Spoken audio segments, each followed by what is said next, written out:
Gaza. Gaza, the land of dignity. And dignity is so important to everyone in Gaza. It is something that we fight to keep, and would rather die with dignity than to live without dignity. How am I doing? I know that I'm not doing okay at all. I know that my heart aches all the time for what's been happening. It does not stop. There is no break. Literally no break. I'm always losing more people, and my people are losing more people. Losing more houses, losing, and continue to be losing. So no, we're not okay. I lost cousins, and I lost aunts and uncles and friends, close friends and colleagues and professors and university and everything. And it's still ongoing. It just hasn't stopped.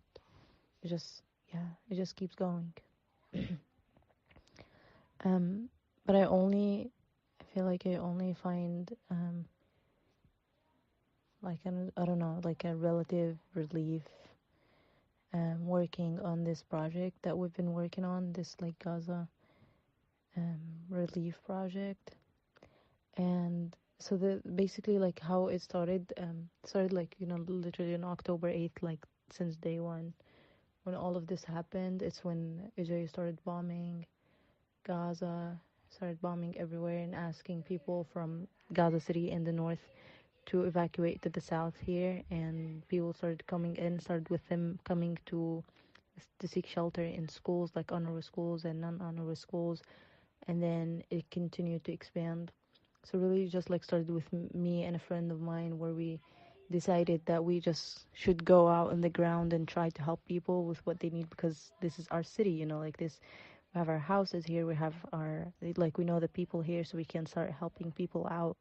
And really started with us helping people with like mattresses and blankets and stuff from my own house and my cousins' houses and my uncles, and same thing about my friend, and then to our friends and people we know. And then it continued to expand. So right now, like, we started like a whole fundraising for what we've been doing, and we've been expanding our work. So now we have like around 13 permanent volunteers on the ground in Gaza, and we also like have more like temporary volunteers as needed, like when we're bringing in like large amounts of packages, or really just stuff to be distributed around, or like when we're trying to set up tents, like when it's a setting up tents project day, or things like that. We ask for more help from people, and people help us. And same thing about like photographers who volunteer with us from time to time, also like to get us like some good footage so that we can share more about what the work we've been doing, so that like we also like get more support, so that we can continue to expand our work. So far we have helped more than 88,000 families, like around more than 500,000 people. And the thing is, like, more people are coming, like only more people are coming. Like, we've been working on the south, like the southern part of the valley at the beginning, or like for a while. And then, you know, like Israel started like their ground invasion on Khan Yunis, and then also parts of the middle area. So really, a lot of people have been coming to Rafah, and it is still going. It's still ongoing. I have relatives in Khan Yunis whom still like I'm worrying about right now. They are actually getting bombed. Like their area is getting bombed as I'm recording this. Like,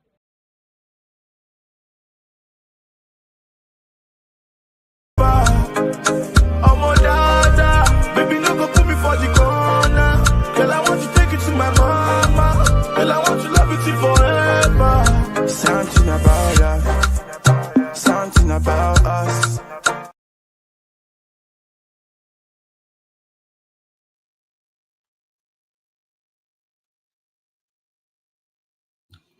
Thank you, everybody. Welcome to another episode of Jabari Vok Media. And please like, share, subscribe, hit me up. I'm on all platforms. You can find Jabari Vok Media on Twitter, TikTok, everywhere. Link is in the description. Also, link is inside the details of the page here on YouTube as well too. We got a very, very important, packed conversations that we're going to have today. I want people to understand that in the face of U.S. imperialism, that we are seeing conflicts and continuous wars, which is hence why I put in the thumbnail. Um, do not support continuous wars. And why do I put that in the thumbnail? Because the rhetoric of what I've been seeing lately is, to me, not fully rhetoric of the U.S. wanting peace or the U.S. garnering peace. All I see is a complete rhetoric from the U.S. And I'm gonna get into it. From all these conflicts, from Haiti, from Ukraine, all over, I am seeing, and we're going to talk about Venezuela as well too. First, we're going to start with Venezuela. I am seeing so much of lies and rhetoric of a president here who wants a Nobel Peace Prize, and his only way of getting a Nobel Peace Prize is just lying about saying how he's stopping all these conflicts while also creating new conflicts. And what is a new conflict that could be happening right now if people don't know? We do not support, should not support a full on scale war with Venezuela. We should not be supporting a full on scale invasion with Venezuela. Venezuela has done nothing to provoke U.S. aggression. Have you heard of Venezuelans attacking? No. The media has made this whole uproar a few years ago, maybe it was last year as well. I wouldn't say a few years ago, about Venezuelan gangs, and that was blown out of proportion. What did they do with those Venezuelan gangs, guys? They decided to try to be tough on crime. Crime is not rising in the United States. I put out a research on my page. I put out multiple sources. I made a statement, and I also cut and paste the Google AI as well too, showing that crime is not rising in this country. What is happening? And Peter Gosselin, really great guy, Peter Gosselin literally talked about how in the 70s people watched a lot of crime shows and all this stuff, and it made people believe this is what media can do. It made people believe that all this is happening every single day. Crime 24/7 on a high level in every single city, on a very high level. But crime is being used now as a scapegoat, as always been, to lock people up. The the plan didn't change. It just got rebranded. You know what I mean? Before then, it was the Black Panthers and the radical blacks. Now it's MS-13. And don't get me wrong. Yes, I would like to see people that commit crimes get their due process, in the court of law. Yes. What I don't want to see is the National Guard or the Marines being deployed on us to harass us, arrest us, beat us up. I showed you the video last week of this family that was sitting on the porch. Could be friends. They were sitting on the porch, and then all of a sudden, boom, cops come out of nowhere, harassing, asking for ID, and then try to explain why they're doing what they're doing. It's absolutely hilarious. Real quick, So for plugins, please donate to POW Crisis Relief Fund. The video that, not the video, the sound that you were hearing was an interview that I sent over to someone in Gaza. If you heard that sound, that was a sound clip of Noor, who is a volunteer Palestinian medical. I think nursing is what Noor is pursuing as a career. By the way, their schools are bombed, so she can't go to school. She had to. I think she's out of the country now. From what I saw on her post, I don't know. I haven't reconnected with her. But POW Relief Crisis is still active and is still going on in Gaza. And this page will always continue to keep talking about POW Relief Crisis. Please go there on Instagram and donate. Donate to POW Relief Crisis, please, everybody. Thank you so much for everything that you have done so far for the show, and also raising awareness about what's going on. Palestine is finally getting the respect they have long overdue deserved. And that's because the world is finally waking up. And sadly, the world is waking up, but the powers that be, they want to continue on. They want to continue on with allowing Israel, and this is both sides. Both sides. This is a Democrat funded issue as much as it is a Republican funded issue. And do not let Democrat supporters fool you in thinking that they now care about Gaza. Because we saw during the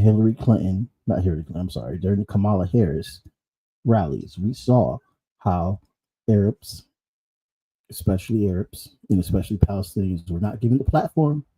They were not allowed to speak. We saw it.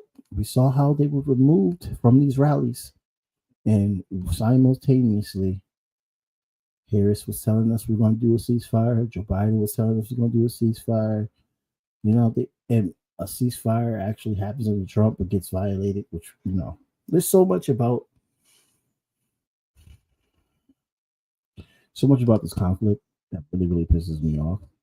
And everyone should be pissed at this point, and not just me. We should be standing in solidarity with our Palestinian siblings of oppression. They are being oppressed. They are being removed from their land. It's going on since 1948, the Nakba, and then the second Nakba. This has always been happening. It did not start on October 7th. And any liberal that try to tell you that it started on October 7th, or any conservative or any Zionists try to tell you this all started on October 7th, look at them with the face. Give them that face. And then call them a genocide sympathizer. Like, seriously.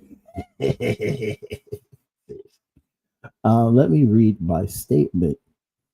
And my statement is for Venezuela.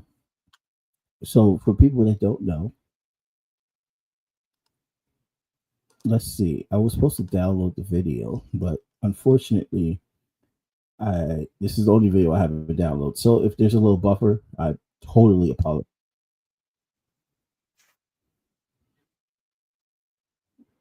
All right, so we're going to play a video real quick. And I got to say, I've seen some biasness in the news on this, of course. The Western media wants you to believe that all of a sudden, out of nowhere, Maduro is a drug lord. This is new to me. I have been covering Venezuela for a very long time, and people that watch this show know that I have had people from Venezuela and people that have visited Venezuela, people who have. I had Dakota Lily. I had Dakota Lily on my show. I'm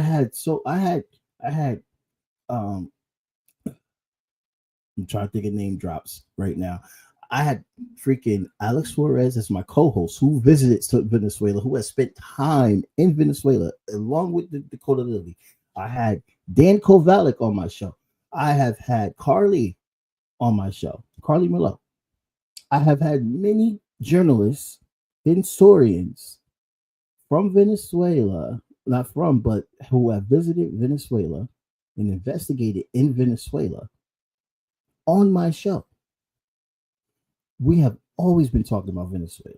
So never was there a time in the coverage of Venezuela was there a mention that Maduro is apparently a drug lord. Maduro. You know who was a drug lord and was U.S. backed? The former president of Honduras, who is currently getting drug charges. Well, he's already in prison, from my understanding. And a mob guy by the name of Gene Barillo was one of his cellies. Former president of Honduras before Zamora Castro took power. He was pushed by Clinton, Hillary Clinton. He was a drug lord. You know who else was a drug lord that was funded by the United States? I mean, let's think about who's the drug lord now in Peru. Yeah, dictator Dina. She's a drug lord. The president before AMLO, he's a drug lord. In Mexico, the president from before AMLO in Mexico, he was a drug lord.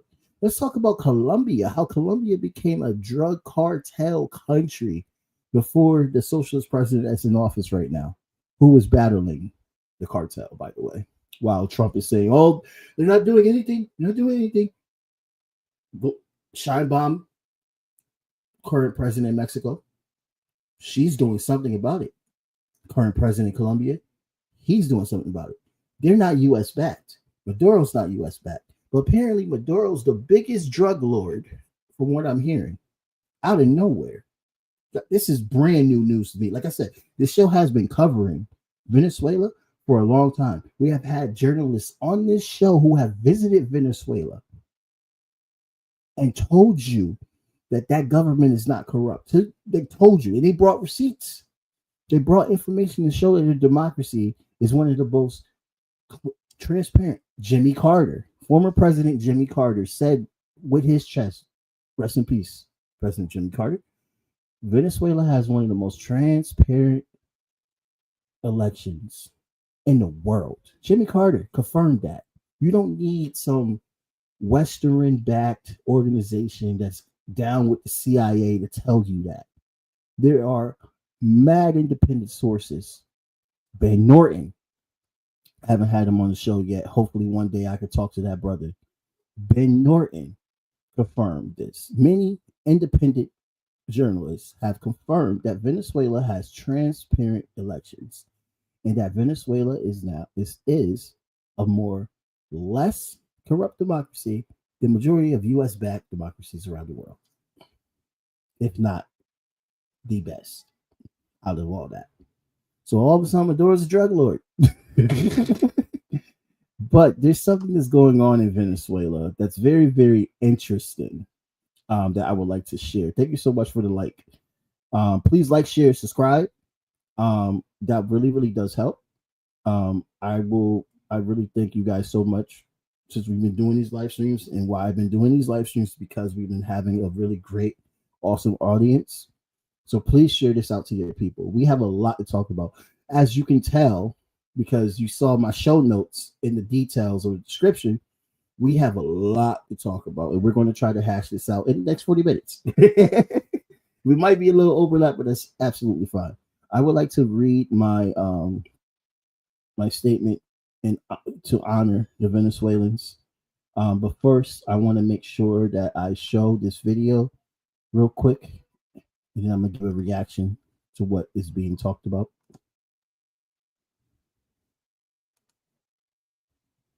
Let's get this. Okay, there we go. Can we go full screen? Let's go full screen.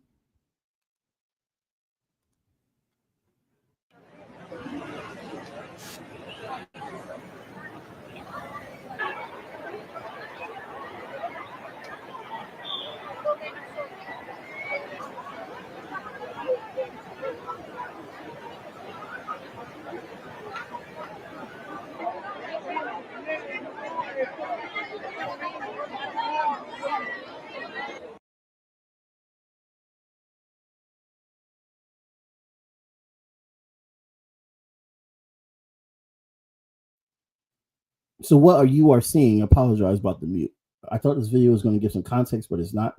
Venezuelans in droves. These are working class citizens.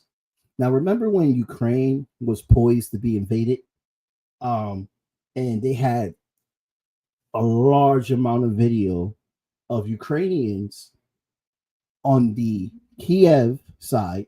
Just to make sure we're precise about this, it wasn't all of Ukraine like the media wants to say it is. It was not all of Ukraine that has been debunked. Which, by the way, I have had journalists on as well too who has visited Ukraine. I have had people, and I'm supposed to get somebody that was in the Ukrainian government as well too soon on the show as well. So we're going to have that conversation about Ukraine. This whole show is not going to be about Ukraine, but when Ukraine was about to be invaded by Russia, we saw videos of mothers, children, so many different types of people in the working class on the Kiev side of things joining the militia. When that video footage came out of them getting militia training and joining the militia, the liberals were so excited. It was like, oh my God, yes, yes, yes. Here we see an example of Venezuelans. And this is a large amount of Venezuelans, working class people, joining militias, joining Maduro to defend his country. And I don't see not one liberal celebrating this when they should, because Trump is literally talking about invading this country off of a lie that Maduro is a drug lord,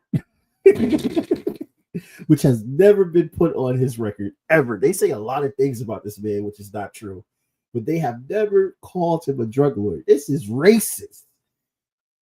Racist as hell. And then they put a $20 million bounty on his freaking head, guys. Can you believe that?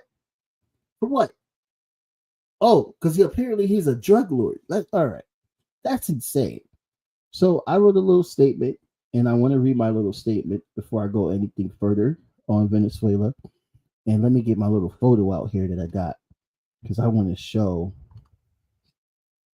it's time to put them paws up.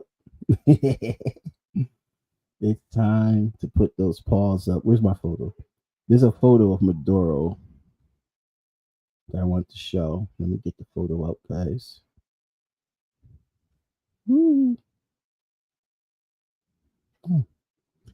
Unfortunately, it looks like the photo's not there. That sucks. It didn't load. Whatever. That's totally fine. But like I said, this is a live stream, so of course there's going to be. Look, here we go. More photos. More photos of people lining up. I wanted to show the photo of Maduro with his dukes up. But I can't find that photo right now for some reason. But yeah, let me read my statement for you guys. Now this is for the Venezuelan people. All right. As a socialist, there are people seeing me. Okay, there we go. As a socialist, it is my duty to speak out against imperialists, to be anti-war, and to be pro-working class power. The Western narrative and the American propaganda are cracking. I have had many people who visited Venezuela on my show, and I have shown support for the Venezuelan people throughout my political life. Just to recap, the U.S. backed Israel. The U.S. backed Israel support on Iran's. The U.S. backed Israel depends on the support on Iranians who are anti-Iran's government worldwide. Yet their unprovoked attack on Iran did nothing but anger the majority of the anti-government Iranians. This is going back to where they had a preemptive strike on Iran when Iran did nothing to them. There was no attack from Iran, and they decided to attack Iran.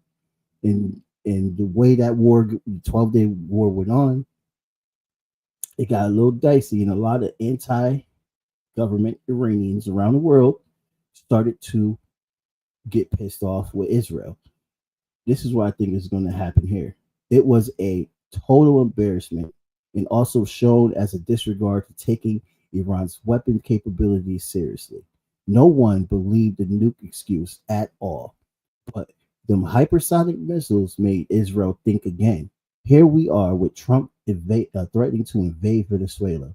Do the most powerful Western leader really believe the Venezuelan people would be okay with their homes being bombed, destroyed over a lie about drugs? Understand this: the world is no longer excusing Westerners going wherever they want to invade and steal resources. Trump does not give a damn about the Venezuelan people. Venezuela is sitting on one of the largest, if not the largest, oil reserves in the world. I bet you will see some effective. I bet you will see the same effect. Them losing control of the narrative and being viewed as colonizers instead of liberators. Speaking of a liberator, one who has liberated many countries in Latin America against Spain, Simon Bolivar, the man who liberated Venezuela from Spain. Here's a quote from him: Do not compare yourself, do not compare your material forces with those of the enemy. Spirit cannot be compared with matter. You are human beings. They are beasts. You are free. They are slaves. And who is those slaves? Yes, I am calling the United States of America citizens. We are slaves to capitalism. We are slaves to empire. And empire wants nothing but to expand, just as they have been doing since World War II, since they defeated Hitler, and they realized that they can be the guys to control the world. That's why we have 900 bases around the world.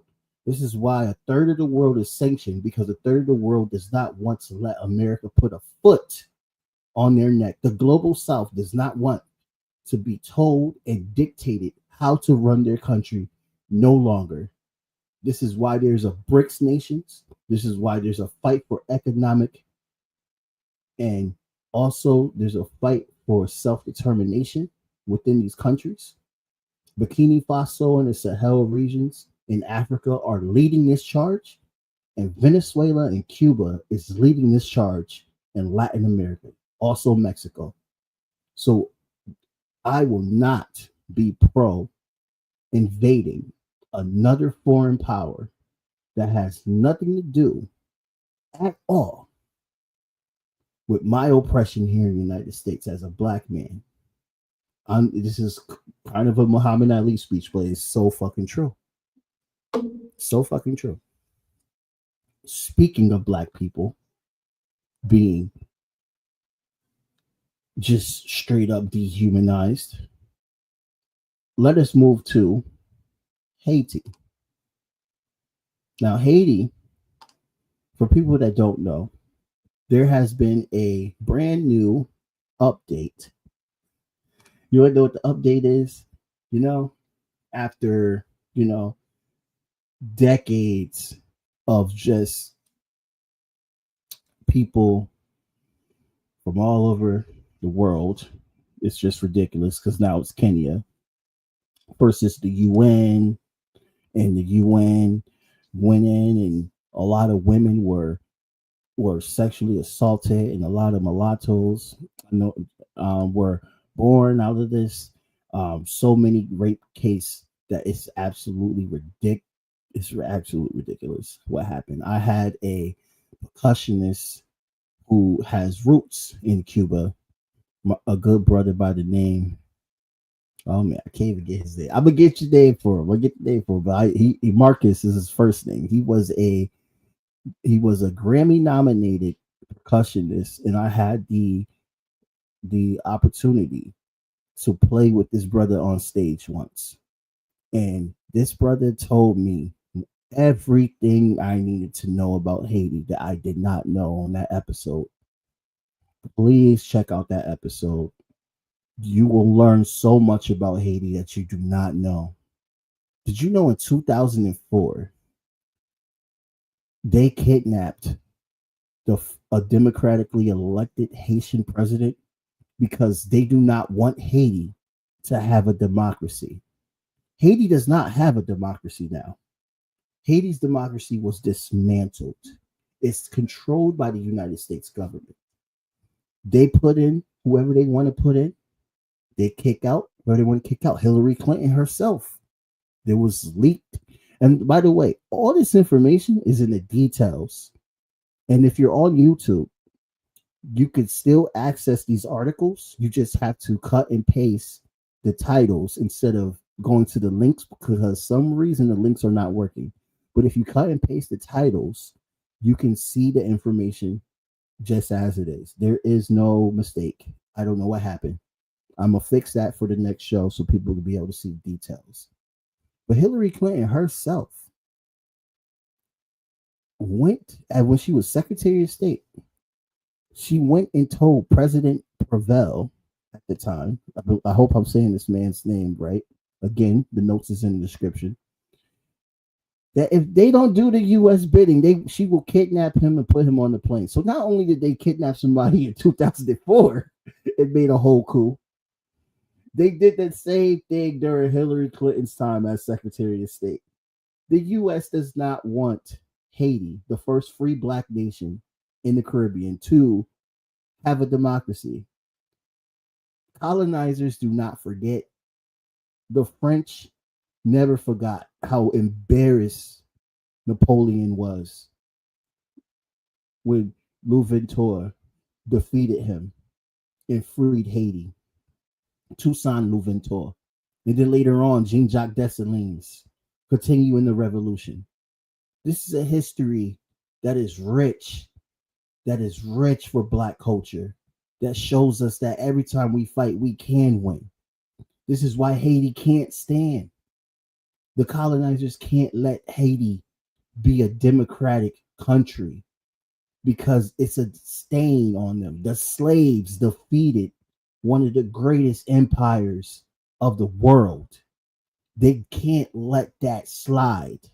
This is why they continue to extort Haiti with making sure they give in billions of dollars. This is why they continue to control Haiti's government. Haiti doesn't even have a parliament anymore. They don't even have sitting senators that they can go to and express their issues with.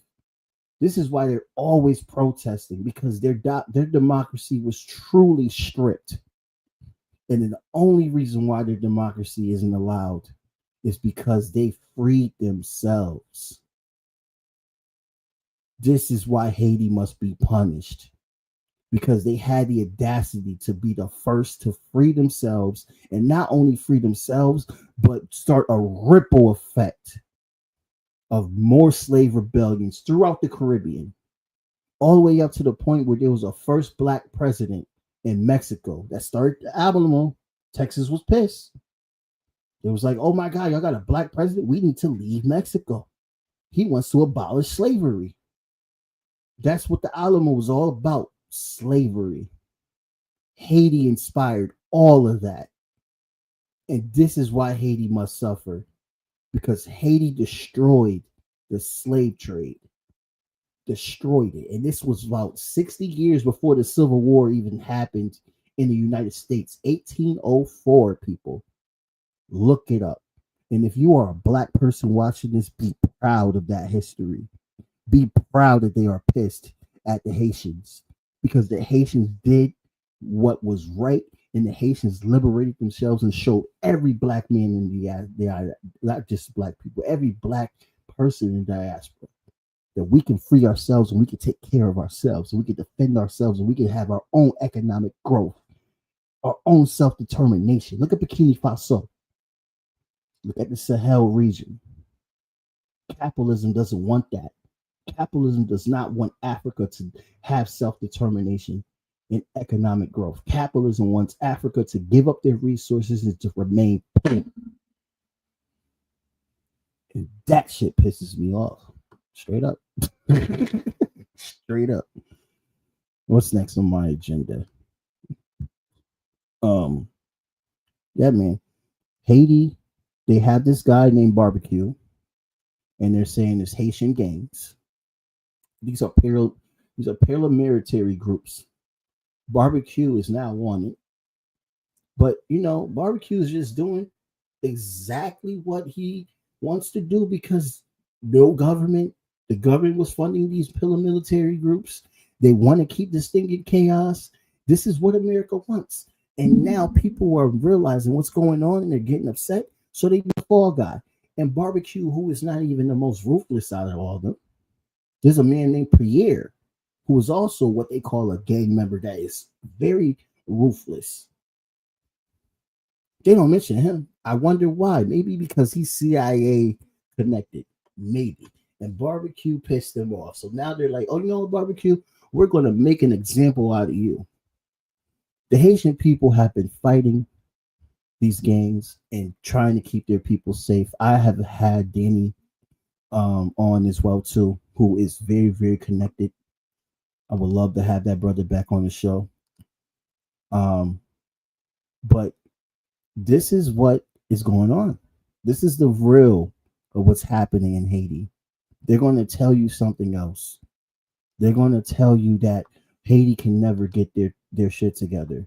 Haiti can't get their shit together because the U.S. will not allow it. That is the sole reason why Haiti cannot get it together.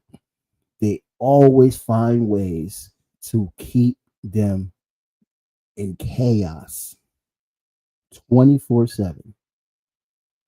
Chaos. If you don't believe me, I don't know what to tell you at this point. Don't know what to tell you, but the information is in the description. It's a lot of information, a lot. That's why I said last time when I was planning on doing this live stream, I didn't feel like my research was all the way up to par. So I wanted to make sure my research was up to par. And you have the research, and then you have ways to look for more. Please, this is an issue that is swept under the rug because we are seen as savages. We are seen as not democratic people when we are. We can have a democracy. We can thrive. We did it for thousands of years before the white man came to Africa. Thousands of years. We had a system. We had lives. We had doctors. We had freaking mathematicians. Dude, colleges started in Northern Africa. Colleges in the Middle East. Colleges. The Moors controlled Spain and Portugal for about 800 years. They taught them surgical things with the medical field. There was no surgery going on before the Moors. We are intelligent people, and they try to make you seem that you are not. And this is me hotepping because I'm really pissed off of how much they try to belittle our people. I'm talking to black people right now. I'm really pissed off of how they try to belittle us and make us seem that we are inferior and we cannot build, we cannot create, we cannot develop. How many inventions in the United States were made by slaves? And they couldn't control the patent. The patent was given by the slave master. And when slavery ended, we had all these tools, but the unions shut us out because we were competition. The white man didn't want us in those unions, so the white man lynched us to prevent us from being able to be hard-working class citizens in society. They created prisons because they couldn't do slavery no more. I could go on about this all day, but I have a schedule. Long live Haiti. Long live Sudan. Free the Congo. Free Sudan. Free Haiti. Long live Burkina Faso. Long live Niger. Let's go on to the next. Sometimes I just get emotional with this shit because it just really, really bothers me on how much they have made so many people sheep and don't let them see the true history. Because if they knew the true history, they'll be a lot damn more prouder of who they are. They don't want that. The working class can be great, but they don't want that. So let's move on to our, let's see where we at. I want to make sure I am on pace. Yeah. Okay, so we are on pace. We are up to Ukraine. Now before we get into the whole ceasefire and everything conversation, which Georgia Maloney, her fascist ass, she gave the perfect reaction on how I feel about this whole thing. It's so dragged on, and how humiliating it was for these European leaders to be sitting. They got a whole photo of them, like they're waiting for their principal to like come out and scold them. like they looked like captured people. Trump's this motherfucker got them sitting there, just like, yeah, you go wait patiently. You go wait until I'm ready to talk to you. It's insane how captured Europe is. They allowed them to strip them of their resources and then force them 3 times the price to pay. Oh my God, it's absolutely ridiculous. It's very, very embarrassing on how Europe is right now. Let's see, what video do I want to share first? What bullshit I want to go in? Let's give Putin's response, and I kind of disagree with him on this as well too, and I hope that he's not. My thing with Russia, I agree with the Russian working class that talks about how if we're going to end this war, which is what Putin has been mentioning, but I don't know how trusting he is of Trump, then there has to be no concessions where there's a ceasefire, like the last 2 Minsk 1 and Minsk 2 are supposed to be a peace deal, but they were just ramping up the fight. And this is what Russians want. They want to make sure that if this war ends, that they don't have to worry about another Ukrainian regime starting a whole civil war, because that's what happened under Petro Poroshenko when he was given the keys because he wasn't voted in. He tried to run for election. Zelensky defeated him. Let's go into this video right here. So this is. Что касается наших отношений с Соединенными Штатами, то они находятся на крайне низком уровне после Второй мировой войны. Я уже много раз об этом говорил. Но вот с приходом президента. There's subtitles, and the subtitles are a little smaller than I thought they would be. So let me make the screen a little larger for you guys, so you guys can actually read the subtitles. There we go. That looks perfect. Что касается наших отношений с Соединенными Штатами, то они находятся на крайне низком уровне после Второй мировой войны. Я уже много раз об этом говорил. Но вот с приходом президента Трампа, я думаю, что такой свет в конце туннеля он все-таки замаячил. И вот сейчас у нас была очень хорошая, содержательная и откровенная встреча на Аляске. Контакты продолжаются на уровне наших министерств, ведомств, компаний. Я очень рассчитываю на то, что вот первые шаги, которые были сделаны, это только начало к полномасштабному восстановлению наших отношений. Мы обсуждаем, кстати говоря, вот и с американскими партнерами возможность вместе работать в этой сфере. Причем не только в нашей арктической зоне, но и на Аляске. И при этом технологии, которыми мы обладаем, сегодня не обладает никто, кроме нас. И это представляет интерес для наших партнеров, в том числе и из Штатов. I mean, and this is my thing. This is my issue. This is why I'm like, why is he so trusting? Because I feel like he has some trust. Because the media is saying, "Oh, Russia doesn't trust America," and I was kind to believe that. The summit, he said, it's a light at the end of the tunnel and all this stuff. You know what I mean? What was the whole point of the summit, guys. It was a waste of time to me, honestly. Honestly, this man wants to make money. Putin is a capitalist. Putin wants to stop the war. We all know that. He said it. If they denazify, they demilitarize, he said that. He said that he wants to stop the war. But it seems to me his main focus is getting some bread in America. That seems like his main focus to me. The war, he's like, oh, look, y'all want to keep going with Zelensky and all that? Go ahead. Go ahead. I'm trying to build the Russian economy to the strongest it ever can be. And you're not going to stop me. I'm going to take advantage of Trump being in office. I'm going to do it.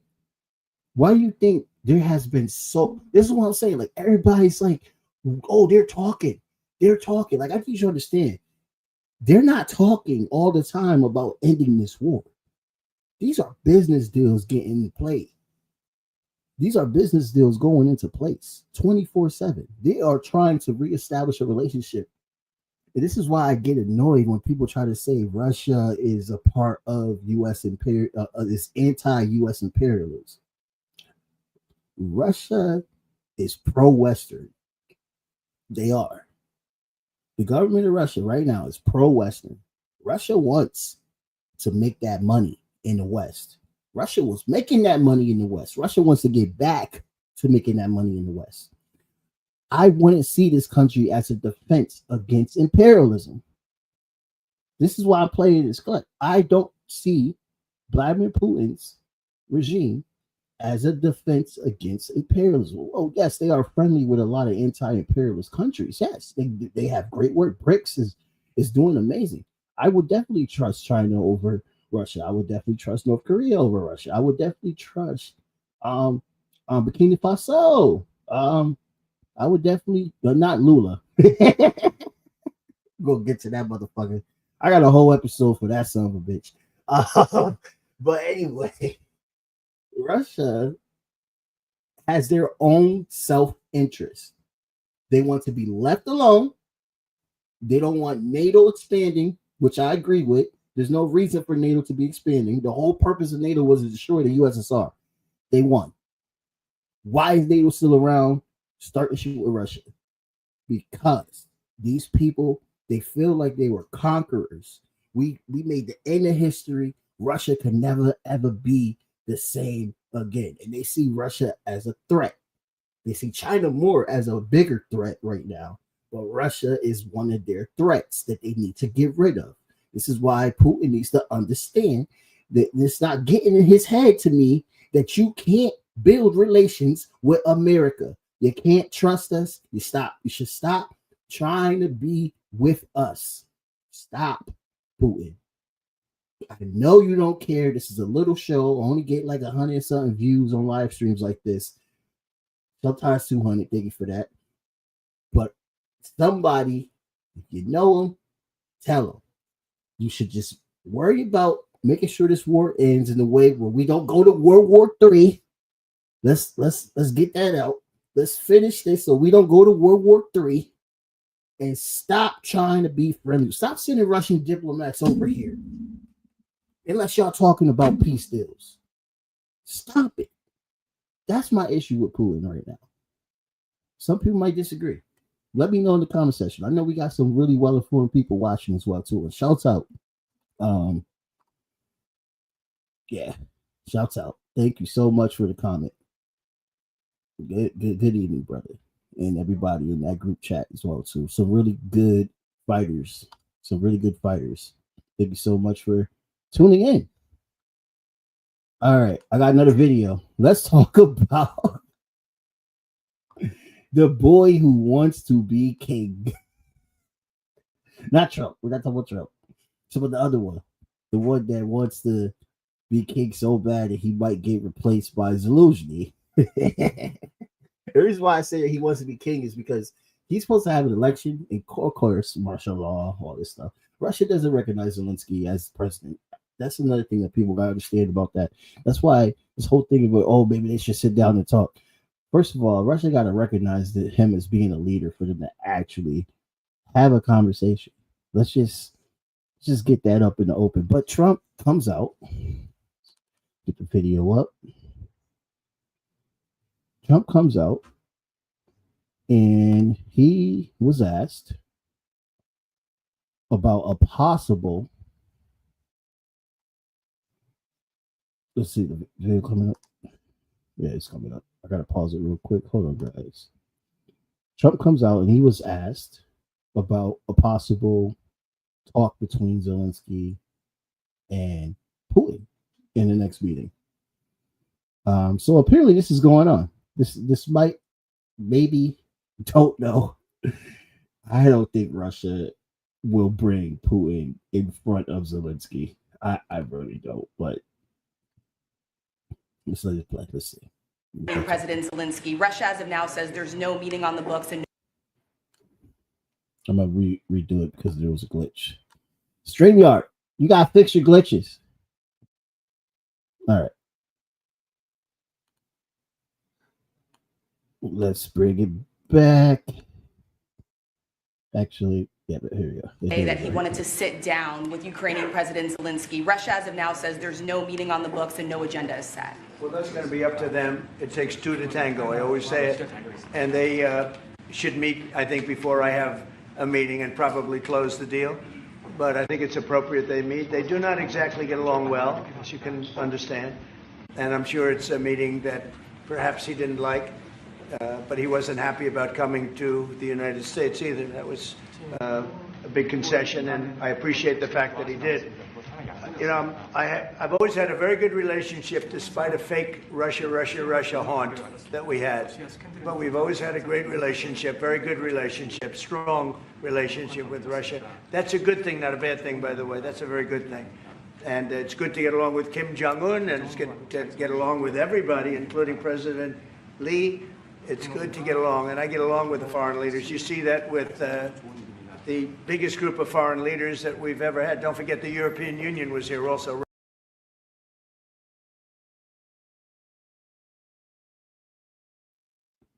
He said President Lee. Did he mean Xi Jinping? I think that's what he meant. What is it with this guy not remembering leaders' names? It's like, yo, you the president. Like, he did that to was it the president of Eritrea? It was an African leader, and their language is English. They speak very good English, and he's like, you speak very good English. This man, bro, he just talks and doesn't fucking think. But anyway, let's finish this. Representing a large group of countries just recently. So I believe that we're going to get that war straightened out. We're going to get it done. I don't know that they'll meet. Maybe they will. Maybe they won't. They'd like me to be at the meeting. I said, you guys ought to work it out. It's between you. It's not us. Now, in the meantime, we're not spending any money on, as you know, on Ukraine. We're selling military equipment to... That's a lie. They're still funding Ukraine. NATO now is taking in, excuse me, NATO now is taking in a large amount of money from the countries. They're taking in 5% of GDP versus 2%. They're paying the 5%. They never paid the 2%, most of them, or a lot of them. NATO has a lot of money. We are selling military equipment to NATO at full price. And that's something that J.D. Vance mentioned, that they don't want to give Ukraine weapons. And listen, people gotta remember though, like, they're still funding Ukraine in many shapes or forms. They are funding their fire departments, everything. There was this economist that was saying that Ukraine can't survive without our funding at all. They will totally collapse, be done, decimated, and Europe can't afford it. Europe can afford it. This whole idea with them saying, oh, they're just going to buy weapons off us, stuff like that. Okay. We'll see if that's true. That's what the deal's going to be. We'll see how far that goes, how long it goes. I'll look into it. I got you. But this whole thing, when he was saying I can end the war in 24 hours and all this nonsense, just being full of shit, I don't think he fully gets the full understanding of why this whole conflict happened and why this conflict could have been avoided from the beginning. Could have been avoided from the beginning. You tell the Pentagon to back off. You tell NATO to back off. NATO already got their own disputes. Majority of NATO leaders, they don't even like each other. They beefing about whether the war should go on or whether the war should stop. Why do you think Georgia Maloney was there with her little, like, she's like, why am I here wasting my time? She don't even want the war to continue on. She don't want to part of this shit. It's this Russo-phobic nonsense where they still believe that there's some type of communist threat, even though there's no communism that I've last checked in Russia. Yes, there's a few regions that still want to keep the same laws with the pensions and all that stuff like that, but Putin's not a communist. Putin doesn't want to expand the USSR or recreate the USSR. Putin doesn't want to expand territory. Putin doesn't want to do no Hitler shit and try to take over all Europe. Putin just wants Ukraine to fall the fuck back and not join NATO. That's all he wants. It's literally that simple. And when a man got to repeat himself 24/7 and motherfuckers still don't listen, they get irritated. I get irritated when I got to repeat myself as well too. Trump just don't know. I think he's aloof to everything, and he wants to show strong strength, wants to continue to act like that he knows what he's talking about when he doesn't. This man goes to DC talking about, oh, it's so horrible. It's so horrible. So much crime. People can't even walk down the street. That's the fuck they can't. I've been to DC multiple times. Haven't had an issue at all. Never in DC. Ever. So I don't understand what he's seeing. Yes, there's crime, but it's not on the high level where you got to bring the National Guard and Marines. This man is aloof. I call him now the final form of Karenism. Trump is the final form of Karenism.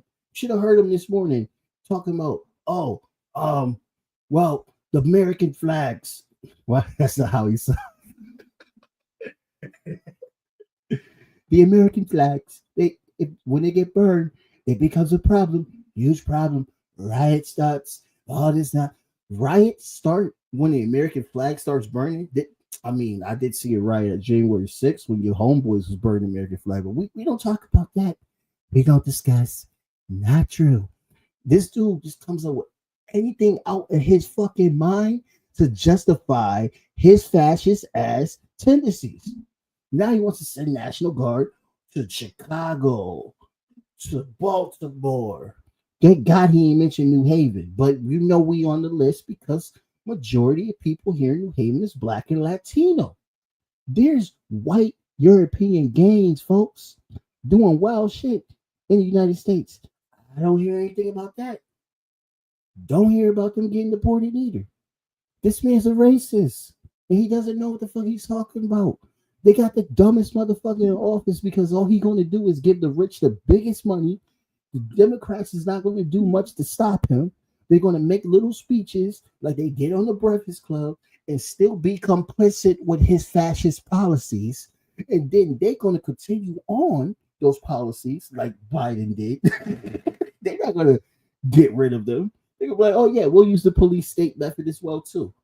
So y'all act like ICE wasn't deporting niggas when Obama was president or when Biden was president. Y'all act like ICE just only be active when it's Republican in office. Stop that shit. That rant made me forget my whole train of thought.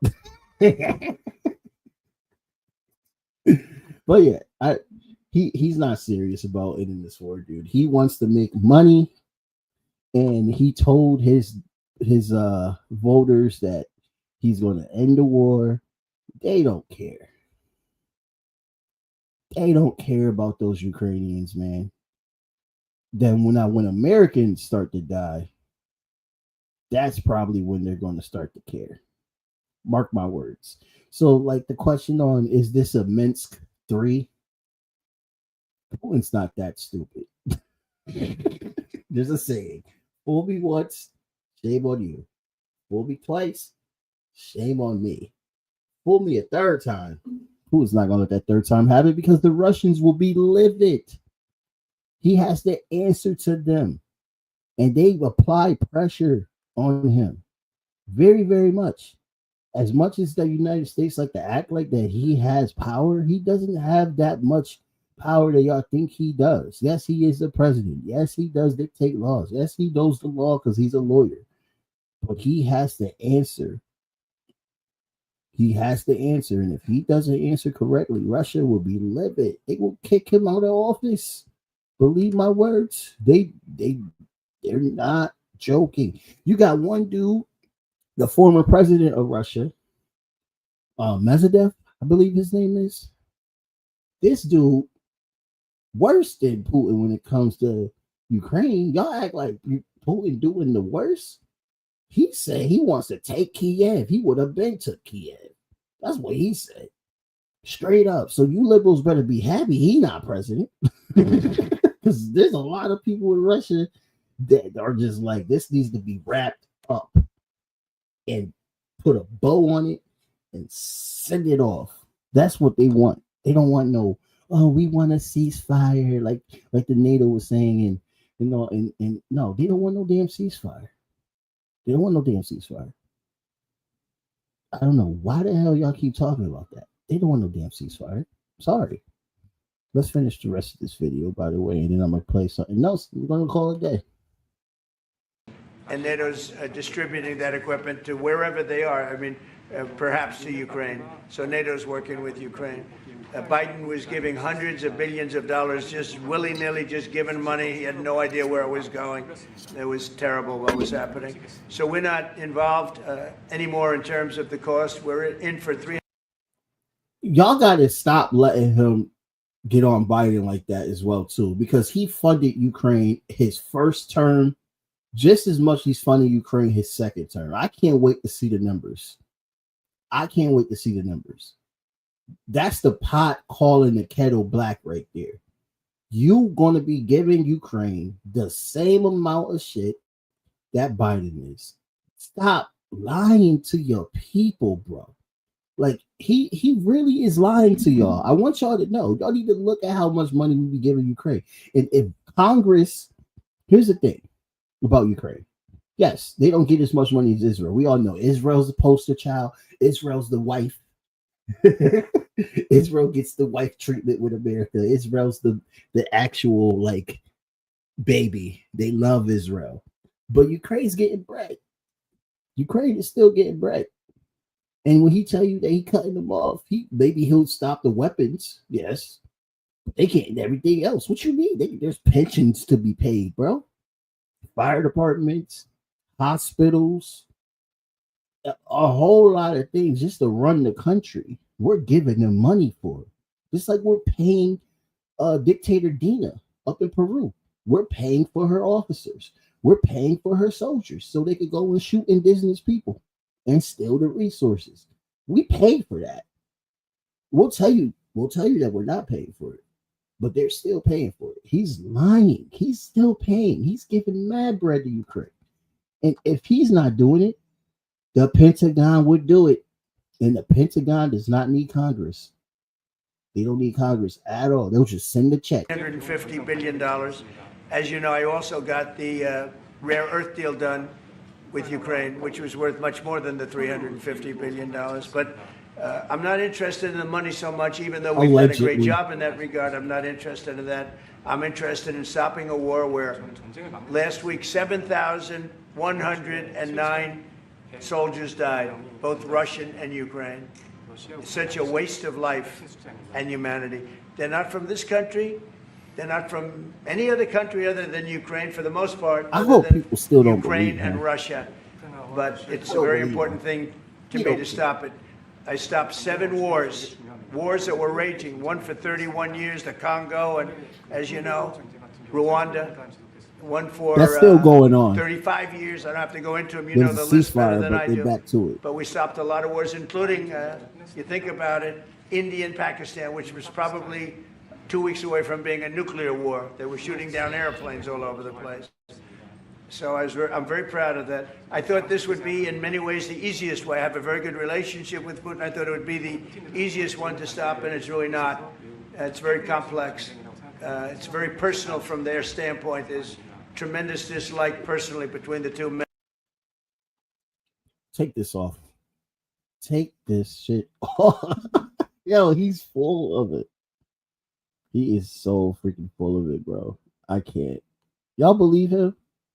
He said that he helped broker the deal with India and Pakistan, bro. India and Pakistan said that's not true.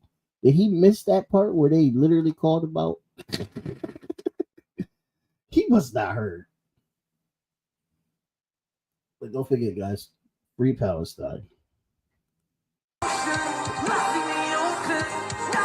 I'm gonna end it right here, guys.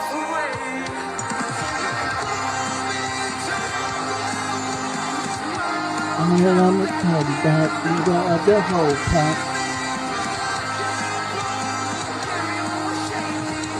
Get the fuck up! Blank period, yeah. On my black, brown, and indigenous. Gotta holler if you really feeling this. Gotta holler if you really real enough.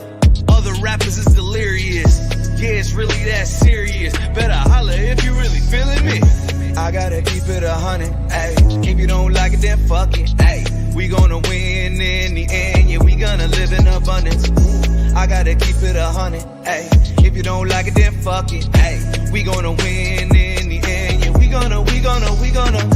I gotta keep it 100. We gotta stop all the stunting. You know we coming from nothing. Yo, you talking about money, you bluffing. We gotta do something different. We gotta change how we live in. We gotta do better for women. We gotta do better for children. We gotta listen to victims, whether Jewish or Muslim or Christian. It doesn't matter your religion. You gotta stand against the system, or else you just another villain. How you just sitting there chilling?